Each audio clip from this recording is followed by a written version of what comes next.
YouTube channel education hub. आज मैं आपके लिए लाया हूँ बीएड सेकेंड सेमेस्टर का एक इम्पॉर्टेंट टॉपिक, शिक्षा के तकनीक पर पेच। शैक्षिक तकनीक शब्द आंग्ल भाषा के एजुकेशनल टेक्नोलॉजी शब्द का हिंदी रूपांतर है, जो दो शब्दों एजुकेशन व टेक्नोलॉजी से मिलकर बना है। इस शब्द का सर्वप्रथम प्रयोग 1950 में वाइन मोर प्रतिवेदन में किया गया था।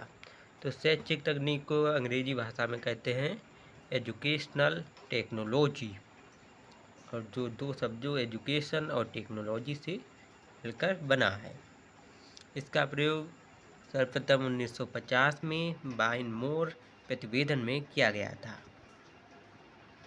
तकनीक शब्द अंग्रेजी भाषा के टेक्नोलॉजी शब्द का हिंदी रूपांतर है। टेक्नोलॉजी शब्द ग्रीक भाषा के टेक्निकोस से बना है, जिसका अर्थ है कला।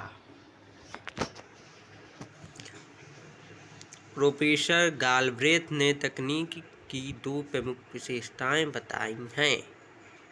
किसी भी प्रयोगात्मक कार्य हेतु वैज्ञानिक अथवा सुव्यवस्थित ज्ञान का क्रमबद्ध प्रयोग, मतलब किसी भी कार्य को करने के लिए वैज्ञानिक तथा सुव्यवस्थित ज्ञान का प्रयोग करना तकनीक के अंतर्गत आता है।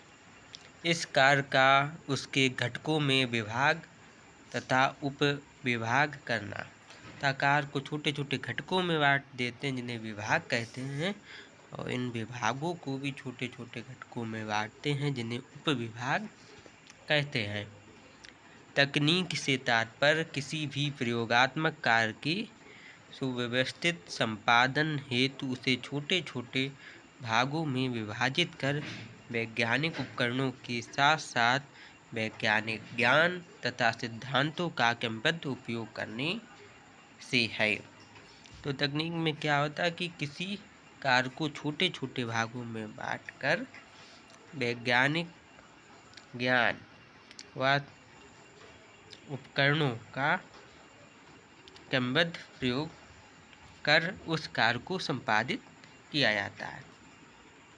शिक्षा के क्षेत्र में तकनीक का अनुप्रयोग ही शैक्षिक तकनीक है। ब्रूक्स द्वारा तकनीक ज्ञान के अन्य क्षेत्रों में स्थानांतरण के दो आयाम बताए गए हैं। तो ब्रूक्स महोदय जो हैं, उन्होंने तकनीक ज्ञान के अन्य क्षेत्रों में स्थानांतरण, मतलब तकनीक के जो स्थानांतरण हो रहा है उसके दो प्रकार बताए हैं। तो जो स्थानांतरण होगा वह क्षैतिज स्थानांतरण होगा और दूसरा ऊर्ध्व स्थानांतरण होगा। जब किसी क्षेत्र विशेष हेतु विकसित तकनीक उपकरण विधि अथवा प्रविधि का उपयोग दूसरे क्षेत्र में किया जाता है तो उसे तकनीक का क्षैतिज स्थानांतरण कहते हैं। जैसे चिकित्सा क्षेत्र के लिए विकसित किए गए किसी तकनीक का प्रयोग शिक्षा अथवा किसी अन्य क्षेत्र में किया जाए तो यह कैसा स्थानांतरण होगा? तकनीक का क्षैतिज स्थानांतरण। जब किसी सामान्य वैज्ञानिक विचार का प्रत्यक्ष रूपांतरण किसी क्षेत्र विशेष में किया जाता है तो उसे तकनीक का ऊर्ध्व स्थानांतरण कहते हैं। जब प्रत्यक्ष रूप से किसी वैज्ञानिक विचार का रूपांतरण किया जाए तो उसे ऊर्ध्व स्थानांतरण कहते हैं। तकनीक का ऊर्ध्व स्थानांतरण उस क्षेत्र विशेष की दक्षता को बढ़ाने के लिए उस क्षेत्र से संबंधित वैज्ञानिक ज्ञान का विकास है। शैक्षिक तकनीक के सामान्य उद्देश्य। शैक्षिक तकनीक के उद्देश्यों को दो वर्गों में बांटा गया है, सामान्य उद्देश्य और विशिष्ट उद्देश्य। तो शैक्षिक तकनीक के सामान्य उद्देश्य किसे कहते हैं?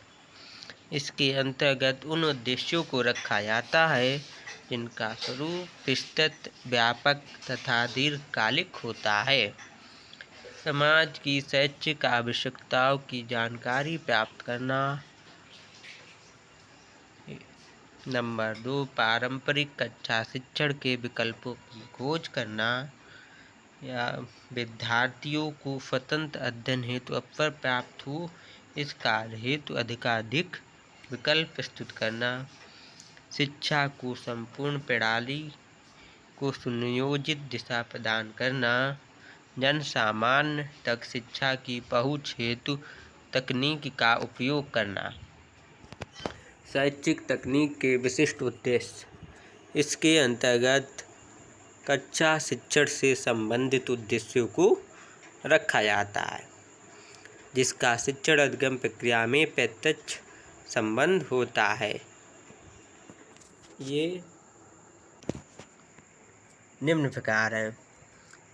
तो विशिष्ट उद्देश्य जो होते हैं वो निम्न प्रकार: पाठ्य वस्तु का विश्लेषण करना, जो पाठ्य वस्तु या सिलेबस है, जो पाठ्यचर्या है, उसका विश्लेषण करना तथा उसे मनोवैज्ञानिक एवं तार्किक दृष्टि से क्रमबद्ध करना। मतलब पहले सरल चीज़ें आएंगी और उसके बाद धीरे धीरे सिलेबस में कठिन चीज़ों को व्यवस्थित करना, सरल से जटिल की ओर। कक्षा शिक्षण हेतु उपयुक्त शिक्षण अधिगम सामग्री का चयन व उपयोग करना। कक्षा में पढ़ाने हेतु शिक्षण अधिगम सामग्री जो होती है, टीचिंग लर्निंग मटेरियल TLM का सही से चुनाव और उचित प्रकार से उपयोग, कुशलतापूर्वक उपयोग करना। या विशिष्ट उद्देश्य के अंतर्गत आता है उपयुक्त संप्रेषण तकनीकों तथा अभिप्रेरणा की विधियों का निर्धारण करना। संप्रेषण तकनीक कम्युनिकेशन टेक्नोलॉजी